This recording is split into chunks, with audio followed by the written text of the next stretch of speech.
The Wonderful Wizard of Oz by Lyman Frank Baum. Chapter 2. The Council with the Munchkins.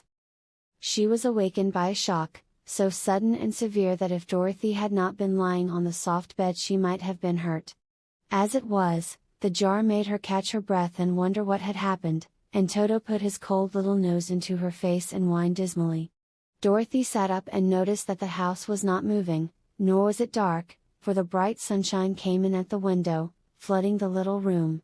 She sprang from her bed and with Toto at her heels ran and opened the door. The little girl gave a cry of amazement and looked about her, her eyes growing bigger and bigger at the wonderful sight she saw. The cyclone had set the house down very gently, for a cyclone, in the midst of a country of marvelous beauty. There were lovely patches of greensward all about, with stately trees bearing rich and luscious fruits. Banks of gorgeous flowers were on every hand, and birds with rare and brilliant plumage sang and fluttered in the trees and bushes. A little way off was a small brook, rushing and sparkling along between green banks, and murmuring in a voice very grateful to a little girl who had lived so long on the dry, gray prairies. While she stood looking eagerly at the strange and beautiful sights, she noticed coming toward her a group of the queerest people she had ever seen. They were not as big as the grown folk she had always been used to, but neither were they very small. In fact, they seemed about as tall as Dorothy, who was a well-grown child for her age, although they were, so far as looks go, many years older. 3 were men and 1 a woman, and all were oddly dressed. They wore round hats that rose to a small point a foot above their heads, with little bells around the brims that tinkled sweetly as they moved. The hats of the men were blue, the little woman's hat was white, and she wore a white gown that hung in pleats from her shoulders. Over it were sprinkled little stars that glistened in the sun like diamonds.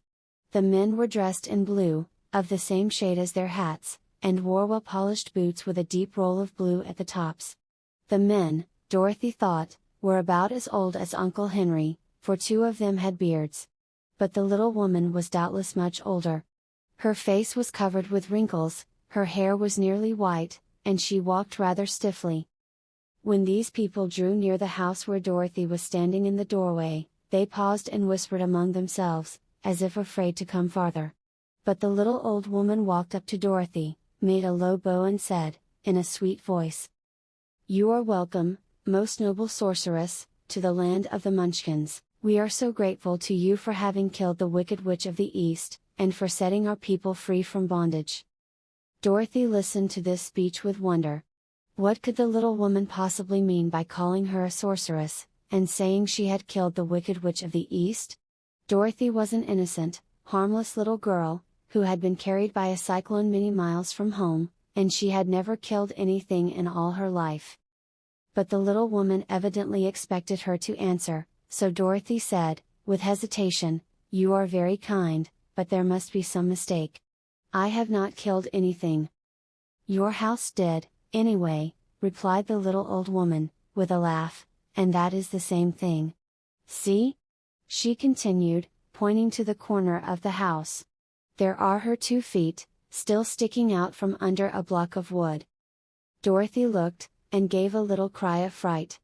There, indeed, just under the corner of the great beam the house rested on, 2 feet were sticking out, shod in silver shoes with pointed toes. "Oh, dear! Oh, dear!" cried Dorothy, clasping her hands together in dismay. "The house must have fallen on her. Whatever shall we do?" "There is nothing to be done," said the little woman calmly. "But who was she?" asked Dorothy. "She was the Wicked Witch of the East, as I said," answered the little woman.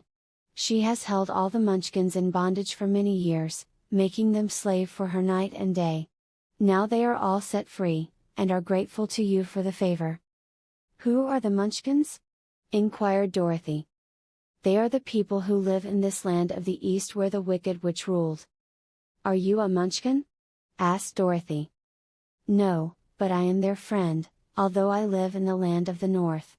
When they saw the Witch of the East was dead the Munchkins sent a swift messenger to me, and I came at once. I am the Witch of the North." "Oh, gracious!" cried Dorothy. "Are you a real witch?" "Yes, indeed," answered the little woman. But I am a good witch, and the people love me. I am not as powerful as the wicked witch was who ruled here, or I should have set the people free myself." "But I thought all witches were wicked," said the girl, who was half frightened at facing a real witch. "Oh, no, that is a great mistake.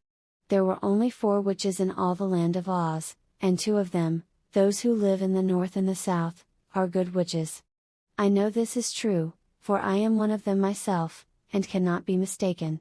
Those who dwelt in the east and the west were, indeed, wicked witches, but now that you have killed one of them, there is but one wicked witch in all the land of Oz, the one who lives in the west." "But," said Dorothy, after a moment's thought, "Aunt Em has told me that the witches were all dead, years and years ago."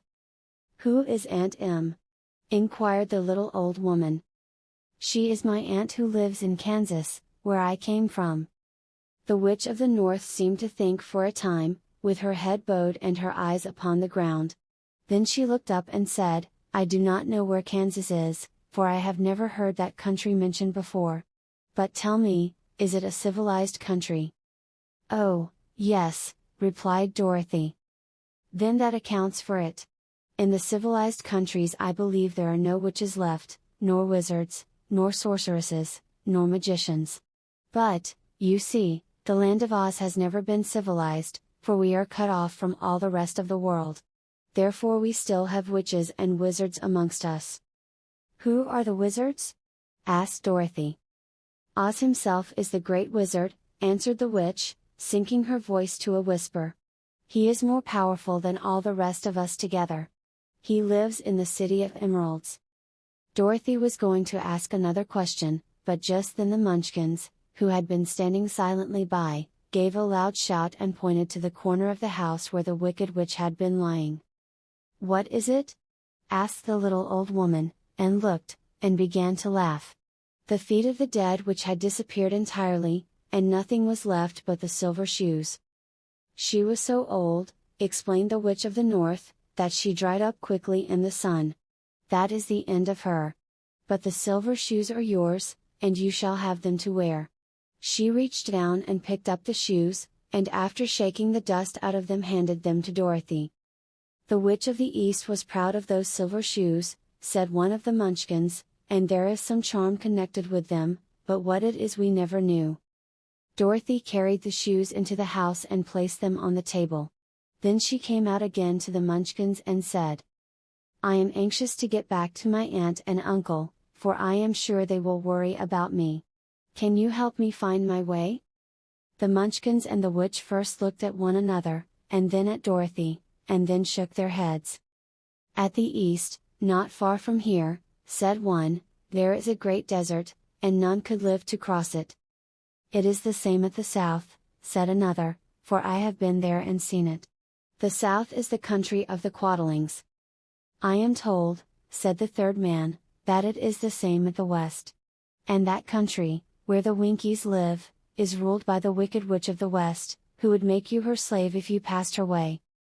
"The north is my home," said the old lady, "and at its edge is the same great desert that surrounds this land of Oz. I'm afraid, my dear, you will have to live with us." Dorothy began to sob at this, for she felt lonely among all these strange people. Her tears seemed to grieve the kind-hearted Munchkins, for they immediately took out their handkerchiefs and began to weep also. As for the little old woman, she took off her cap and balanced the point on the end of her nose, while she counted 1, 2, 3 in a solemn voice. At once the cap changed to a slate, on which was written in big, white chalk marks, "Let Dorothy go to the City of Emeralds." The little old woman took the slate from her nose, and having read the words on it, asked, "Is your name Dorothy, my dear?" "Yes," answered the child, looking up and drying her tears. "Then you must go to the City of Emeralds. Perhaps Oz will help you." "Where is this city?" asked Dorothy.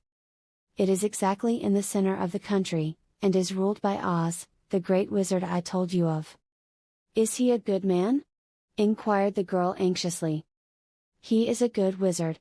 Whether he is a man or not I cannot tell, for I have never seen him." "How can I get there?" asked Dorothy. "You must walk. It is a long journey, through a country that is sometimes pleasant and sometimes dark and terrible.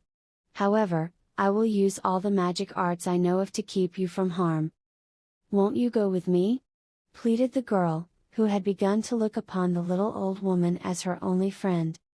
"No, I cannot do that," she replied, "but I will give you my kiss, and no one will dare injure a person who has been kissed by the Witch of the North." She came close to Dorothy and kissed her gently on the forehead. Where her lips touched the girl they left a round, shining mark, as Dorothy found out soon after. "The road to the City of Emeralds is paved with yellow brick," said the witch, "so you cannot miss it. When you get to Oz, do not be afraid of him, but tell your story and ask him to help you. Goodbye, my dear." The three Munchkins bowed low to her and wished her a pleasant journey, after which they walked away through the trees. The witch gave Dorothy a friendly little nod, whirled around on her left heel 3 times, and straightway disappeared, much to the surprise of little Toto, who barked after her loudly enough when she had gone, because he had been afraid even to growl while she stood by. But Dorothy, knowing her to be a witch, had expected her to disappear in just that way, and was not surprised in the least.